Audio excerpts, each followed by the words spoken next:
Friends, നമുക്ക് ഇന്നൊരു ഗോബി മഞ്ചൂരി ഉണ്ടാക്കാം. ഫസ്റ്റ് നമുക്ക് ഗോബി മഞ്ചൂരി ഉണ്ടാക്കാം. കോളിഫ്ലവർ ക്ലീൻ ചെയ്തെടുക്കണം. അപ്പം ഞാൻ ഇതെല്ലാം ഒന്ന് അടർത്തി എടുക്കുന്നുണ്ട്. എല്ലാം ഒന്ന് ക്ലീൻ ആയിട്ട് അടർത്തി എടുത്തിട്ട് നമുക്ക് എന്താക്കാം, ഇതൊന്ന് വാഷ് ചെയ്യാം. വെറുതെ ജനറലായിട്ട് ഒന്ന് വാഷ് ചെയ്യാം. അതിനുശേഷം നമുക്കിത് നല്ല ചൂടുവെള്ളത്തിലിട്ടൊന്ന് ബോയിൽ ചെയ്തെടുക്കാം. അപ്പോൾ ബോയിൽ ചെയ്തെടുക്കുമ്പോൾ നമുക്ക് രണ്ട് ഉപയോഗമുണ്ട്. ബോയിൽ ചെയ്തെടുക്കുമ്പോൾ ഇതിലുള്ള എന്തെങ്കിലും ബാക്ടീരിയാസ് ഉണ്ട്, അതും പോവും. പുഴുക്കളോ അത് അങ്ങ് പോയി കിട്ടും. അപ്പം നമുക്ക് കുറച്ച് ഉപ്പ് ഇട്ട് വേണം മഞ്ഞൾപ്പൊടി ഇടാം. മഞ്ഞൾപ്പൊടി ഒന്നിട്ടിട്ട് ഉപ്പിട്ടിട്ട് വേവിച്ച് ഇങ്ങെടുത്തു. അതിനുശേഷം നമുക്ക് സോസസ് വേണ്ടത് tomato sauce, green chilli sauce and soya sauce ആണ്. വെന്ത് ഇട്ടതിന് ശേഷം അതെടുത്ത് കുറച്ച് കോൺഫ്ലവർ പൗഡർ ഇട്ടു, കുറച്ച് മൈദ ഇട്ട് കൊടുത്തട്ടോ. രണ്ടും നമുക്ക് നല്ലോണം ബ്ലെൻഡ് ചെയ്തെടുക്കാം. അതിനുശേഷം നമുക്ക് മസാലപ്പൊടി ചേർക്കാം. മുളകും പൊടി ഇടാം, മഞ്ഞൾപ്പൊടി ഇട്ട് കൊടുക്കാം, കുറച്ച് ഉപ്പ് ഇടുക, കുറച്ച് ചിക്കൻ മസാല ഇട്ട് കൊടുക്കാം. ഇതെല്ലാം ഇട്ടതിന് ശേഷം നമുക്ക് നല്ലോണം പിന്നെ ജിഞ്ചർ ഗാർലിക് പേസ്റ്റ് ഇട്ട് കൊടുക്കാം. നല്ലോണം മിക്സ് ചെയ്തെടുക്കാം. നല്ല മിക്സായി എല്ലാ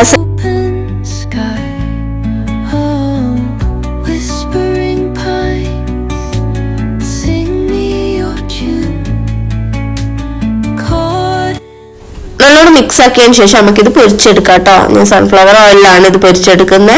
അപ്പോൾ വേഗം പൊരിച്ചെടുക്കാം. ഫുള്ളായിട്ട് പൊരിച്ചതിന് ശേഷം അടുത്ത പരിപാടി നോക്കാം.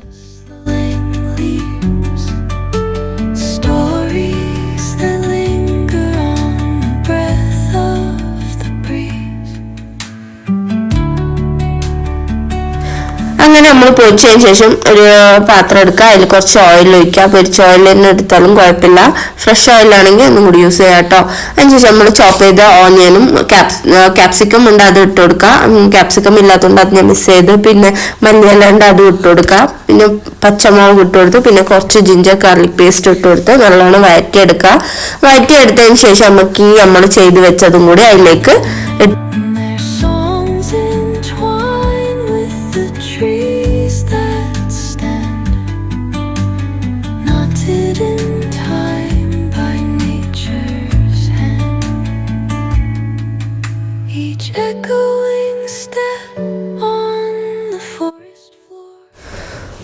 അപ്പം ഉപ്പ് നമ്മൾ അധികം ഇടരുത്. സോയ സോസിലുള്ള ഉപ്പും പിന്നെ രണ്ടും കൂടി ആകുമ്പോൾ അധികമാവും. പിന്നെ സോയ സോസ് ഒഴിച്ചു കൊടുക്കുക, ഗ്രീൻ ചില്ലി സോസ് ഒഴിച്ചു കൊടുക്കുക, പിന്നെ ടൊമാറ്റോ സോസ് ഒഴിച്ചു കൊടുക്കുക. നല്ലോണം മിക്സ് ചെയ്യുക.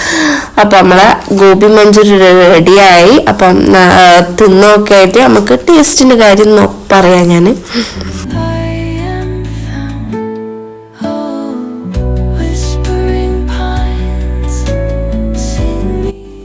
അപ്പോൾ അങ്ങനെ നമ്മളെ ഗോബി മഞ്ചൂരി നല്ല റെഡ് കളറിൽ നല്ല ഭംഗിയുണ്ട് കാണാൻ, നല്ല ടേസ്റ്റും ഉണ്ടായിരുന്നു ഫ്രണ്ട്സ്. അപ്പം ഇഷ്ടപ്പെട്ടാൽ ലൈക്ക് ചെയ്യുക, സബ് ചെയ്യുക, ഷെയർ ചെയ്യുക.